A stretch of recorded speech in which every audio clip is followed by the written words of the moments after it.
Hey guys, my name is Ricky and I am going to read this book, The Big Short. Keep in mind that I'm not a good reader. I just want to read and then I just force myself to read. So it's going to be a 30 minutes of reading today. The timer has started. Now let's begin. The Big Short, a true story. In the hands of Michael Lewis, anything is possible. If you want to know how a nation lost its financial mind and have a good laugh finding out, this is the book to read. And then, from the judges of the trading floor to the casinos of Las Vegas, The Big Short tells the outrageous story of the misfit regen, uh, renegade and visionaries who saw that the biggest credit bubble of all time was about to burst, but against the banking system and made a killing. The Big Short. Inside the Doomsday Machine. Michael Lewis. For Michael Kinsey, to whom I still own an article. Keep in mind also that I would read a lot of wrong names and my English is not that good, but let's continue. The most difficult subject can be explained to the most slow-witted man if he has not formed any idea of them already. But the simplest thing cannot be made clear to the most intelligent man if he is firmly persuaded that he knows already, without a shadow of doubt, what is laid before him. Leo Tolstoy, 1897.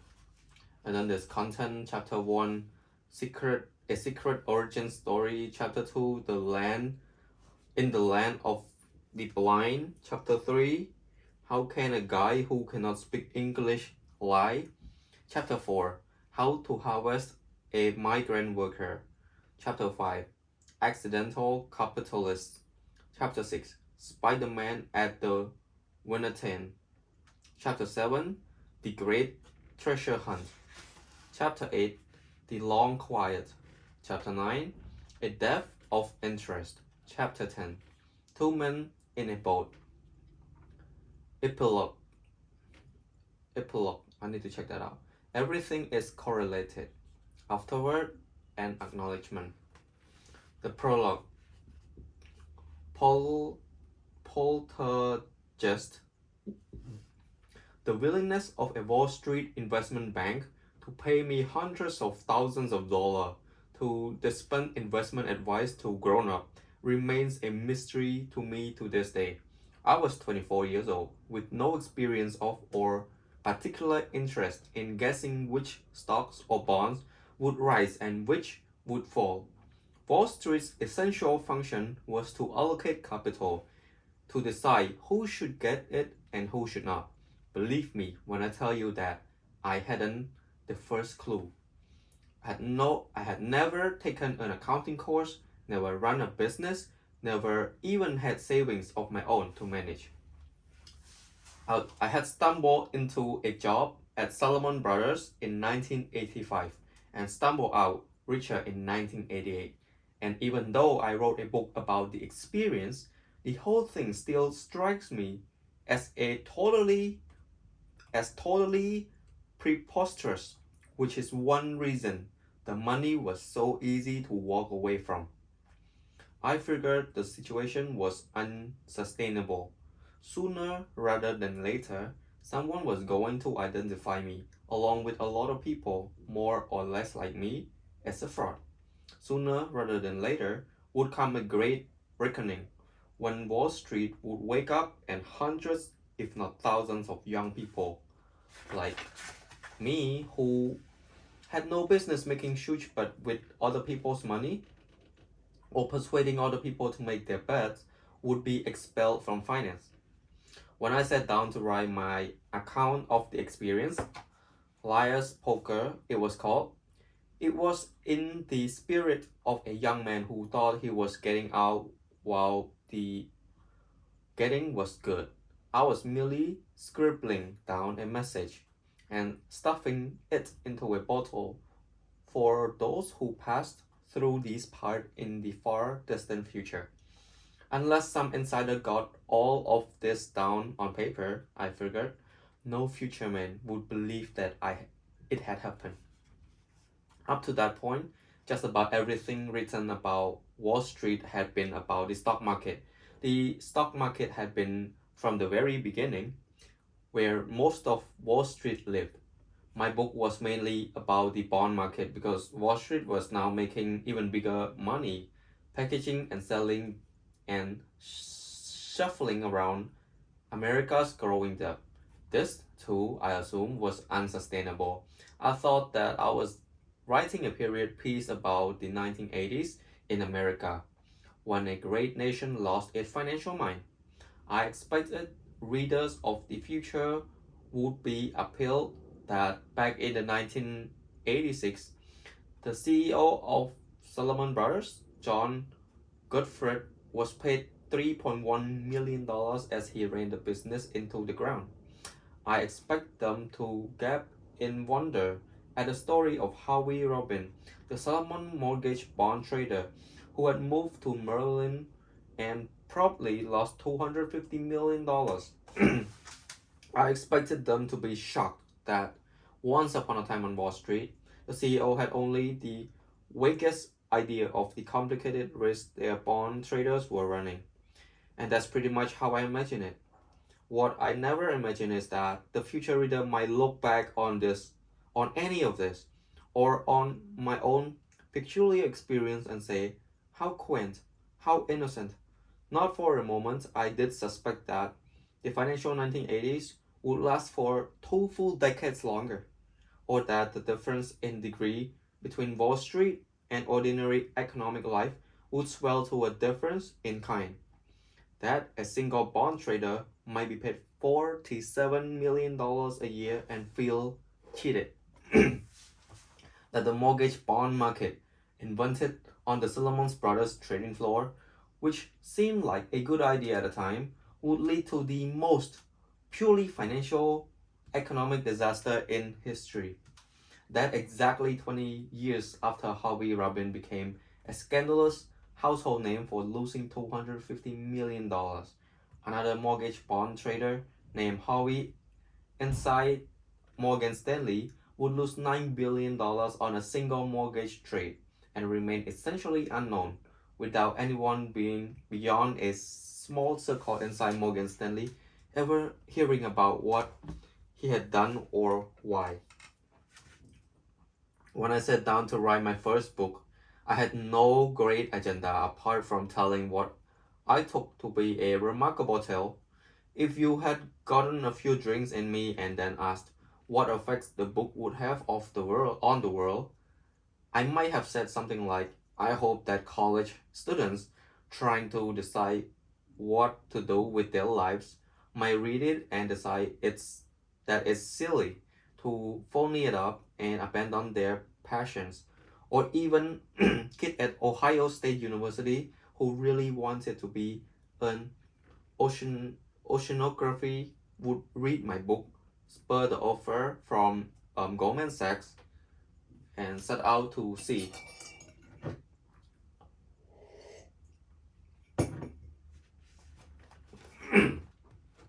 Somehow, that message was mainly lost.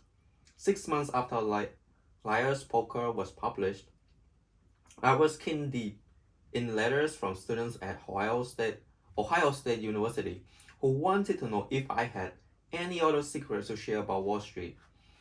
That they had read my book as a how-to manual.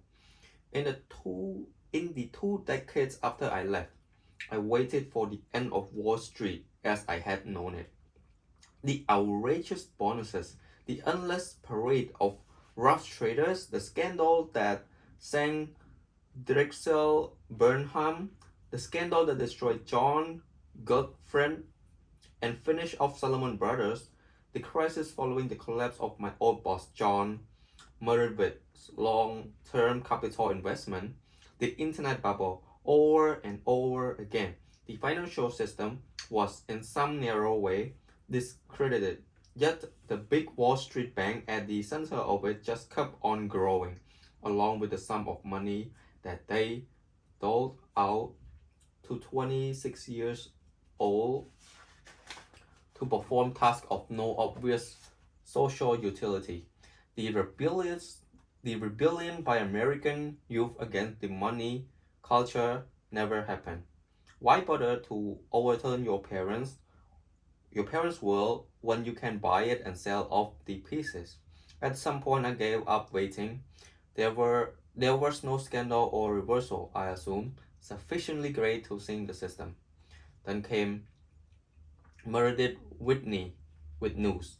Whitney was an obscure analyst of financial firm for an obscure financial firm, Oppenheimer and Co., who on October 31st, 2007 ceased to be obscure. On that day, she predicted that Citigroup had so mismanaged its affair that it would need to slash its dividend or go bust. It's never entirely clear on any given day what caused what inside the stock market, but it was pretty clear that on October 31st, Meredith Whitney caused the market in financial stock to crash. By the end of the trading day, a woman whom basically no one had ever heard of and who could have been dismissed as a nobody had shaved 8% of the shares of Citigroup and $390 billion of the value of the US stock market. 4 days later, Citigroup CEO Chang Prince resigned. 2 weeks later, Citigroup slashed its dividend. From that moment, Meredith Whitney became E.F. Houghton. When she spoke, people listened. Her message was clear. If you want to know what these Wall Street firms are really worth, take a cold, hard look at these crappy assets they're holding with borrowed money and imagine what they've fetched in a fire sale. The vast assemblage of highly paid people inside them were worth, in her view, nothing. All through 2008, she followed the bankers and brokers' claim that they had put their problem behind them with this write down or that capital raise with her own claim. You are wrong. You are still not facing up to how badly you have mismanaged your business. You're still not acknowledging billions of dollars in losses on subprime mortgage bond. The value of your security is as illusory as the value of your people. Rival accused Whitney of being overrated. Bloggers accused her of being lucky. What she was mainly was right. But it's true that she was in part guessing. There was no way she could have known what was going to happen to these Wall Street firms, or even extend their losses in the subprime mortgage market. The CEO themselves didn't know. Either that or they are all liars, she said, but I assume they really just don't know. Now, obviously, Meredith Whitney didn't sink Wall Street. She had just expressed most clearly and most loudly a view that turned out to be far more seductive to the social order than, say, the many campaign by various New York attorney general against Wall Street corruption. If mere scandal could have destroyed the big Wall Street investment bank, they would have vanished long ago. This woman wasn't saying that Wall Street bankers were corrupted. She was saying that they were stupid. These people, whose job it was to allocate capital, apparently didn't even know how to manage their own.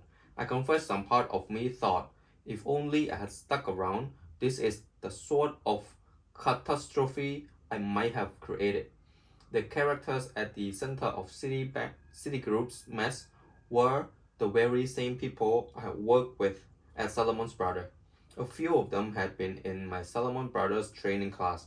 At some point, I couldn't contain myself. I called Meredith Whitney. This was back in March 2008, just before the failure of Bear Stearns, when the outcome still hung in the balance.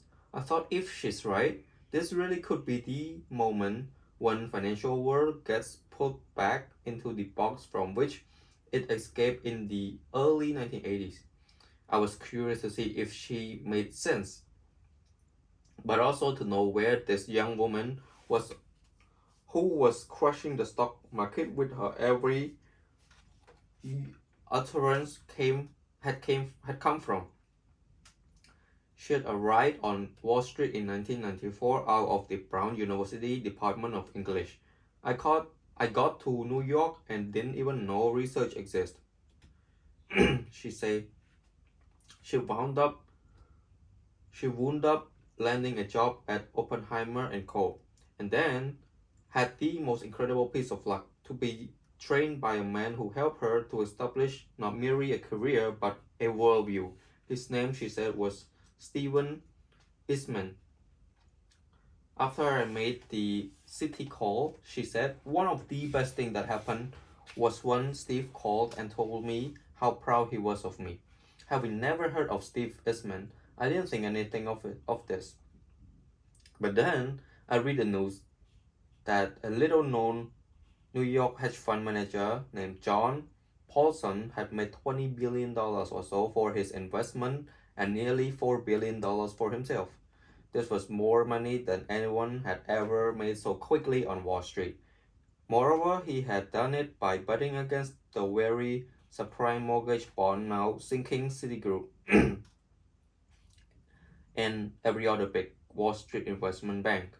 Wall Street investment banks are like Las Vegas casino. They set the odds. The customers who play zero-sum game against them may win from time to time, but never systematically and never so spectacularly that he bankrupted the casino. Yet John Paulson had been a Wall Street customer. Here was the mirror image of the same incomplete Merit Whitney was making her name, pointing out. The casino had misjudged badly the odds of its own game, and at least one person had noticed. I called Whitney again to ask her, as I was asking others, if she knew anyone who had anticipated the subprime mortgage kata I don't know what that is, thus setting himself up in advance to make a fortune from it. Who else had noticed before the casino caught on that the roulette wheel had become predictable? Who else inside the black box of modern finance had grasped the flaw of its machinery? It was done late 2008. By then, there was a long and growing list of pundits who claimed they predicted the catastrophe, but a far shorter list of people who actually did.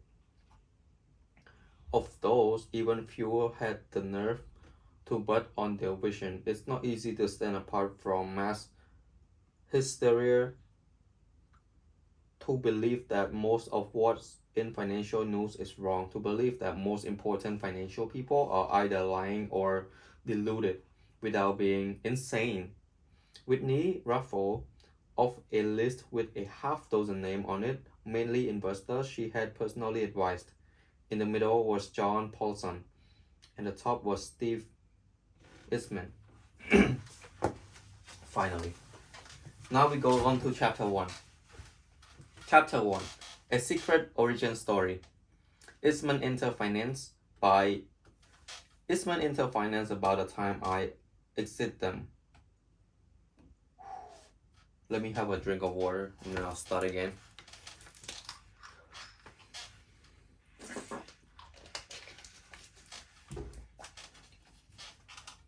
Chapter 1.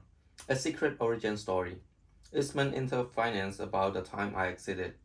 He had grown up in New York City, gone to Yeshiva School, graduated from the University of Pennsylvania, magna cum laude.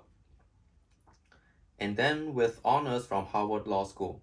In 1991, he was a 30-year-old corporate lawyer, wondering why he ever thought he'd enjoy being a lawyer. I hate it, he says. I hate being a lawyer. My parents worked as brokers at Oppenheimer Securities. They managed a um,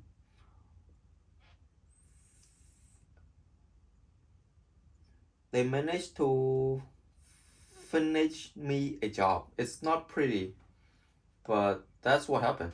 Oppenheimer was among the last of the old-fashioned Wall Street partnership and survived on this scrap left behind by Goldman Sachs and Morgan Stanley. It felt less like a corporate than a family business. Lillian and Elliot Eastman had been giving financial advice to individual investors on behalf of Oppenheimer since the early 1960s. Lillian had created their brokerage business inside Oppenheimer, and Elliot, who had started out as a criminal attorney, had joined her after being spoke once too often by mid-level mafia clients. Beloved and respected by colleagues and clients alike, they could hire whomever they pleased. Before rescuing their son from his legal career, they had installed his old nanny on the Oppenheimer's trading floor. On his way to reporting to his mother and father, Eastman passed the woman who had once changed his diapers. Oppenheimer had a nepotism rule, however. Lillian and Eloy wanted to hire their son. They had to pay his salary for the first year, while others determined if he was worth paying at all. Eastman's parents, old-fashioned value investors at heart, had always told him that the best way to learn about Wall Street was to work as an equity analyst. He started in equity analyst, working for the people who shaped public opinion about public companies. Oppenheimer employed 25 or so analysts. Most of those analysts went ignored by the rest of Wall Street. The only way to get paid as an analyst at Oppenheimer was being right and making enough noise about it that people notice it. Say Alice Schroeder, who covered insurance company for Oppenheimer, moved to Morgan Stanley, and eventually wound up being Warren Buffett's official biographer. She added, there was a counterculture element to Oppenheimer. The people at the big firm were all being paid to be conscientious. Eastman turned out to have a special talent for making noise and breaking with conscious opinion. He started as a junior equity analyst, a helpmate, not expected to offer his own opinion. That changed in December 1991, less than a year into the new job. As a prime mortgage lender called Amis Financial went public, and no one at Oppenheimer particularly cared to express an opinion about it.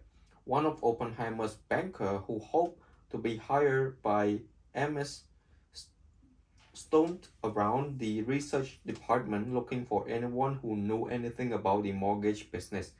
I'm a junior analyst, and I'm just trying to figure out which end is up, said Eastman.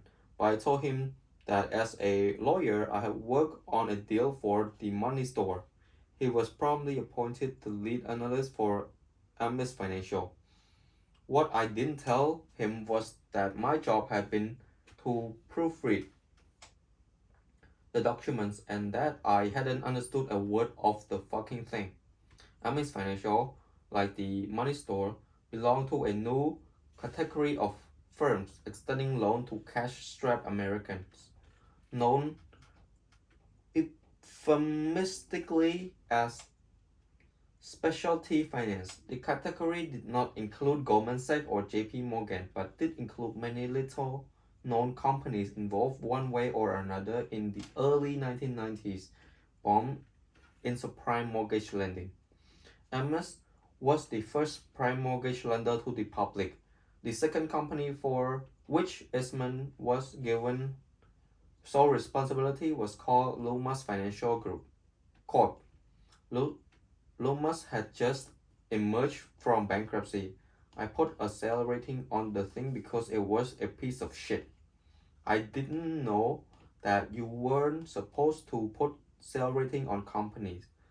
I thought there were 3 boxes: buy, hold, sell, and you could pick the one you thought you should.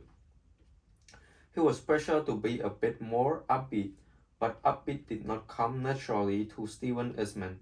He could fake upbeat, and sometimes did, but he was happier not bothering. I could hear him shouting into his phone from down the hall, said a former colleague, joyfully engaged in bashing the stock of companies he covered. Whatever he's thinking, it comes out of his mouth. Eastman stuck to his sell rating on Loomis Financial. Even after Loomis Financial Corporate announced that investors needn't worry about its financial condition, as it had hedged its market risk. The single greatest line I ever wrote as an analyst, said Eastman, was after Loomis said they were hedged. He recited the line from memory. The Loomis Financial Corporation is perfectly hedged financial institution. It loses money in every conceivable interest rate environment. I enjoy writing that sentence more than any sentence I ever wrote. A few months after he published that line, the Loomis Financial Corporation returned to bankruptcy. Eastman quickly established himself as one of the few analysts at Oppenheimer whose opinion might stir the market. It was like going back to school for me, he said. I'll learn about an industry and I will go and write a paper about it. Wall Street people come to view him as a genius character. He dressed half fastidiously as if someone had gone to great trouble to buy him nice new clothes, but not told him exactly how they should be worn. His short cropped blonde hair looked as if he had cut it himself. The focal point of his expressive, not unkind face was his mouth, mainly because it was usually at least half open, even while he ate.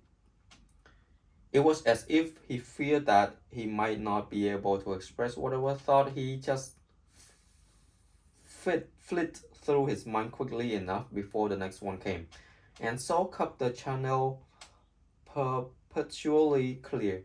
His other features all arranged themselves almost dutifully around the incipient thought. It was the opposite of a poker face. In his dealing with the outside world, a pattern emerged. The growing number of people who worked for Steve Eastman loved him, or were at least amused by him, and appreciated his willingness and ability to part with both his money and knowledge. He's a born teacher, said one woman who worked for him, and he's fiercely protective of women. He identified with the little guy and the underdog without ever exactly being one himself. Important men who might have expected from Eastman some sign of deference or respect, on the other hand, often came away from encounters with him shocked and outraged. A lot of people don't get Steve, Meredith Whitney had told me, but the people who get him loved him.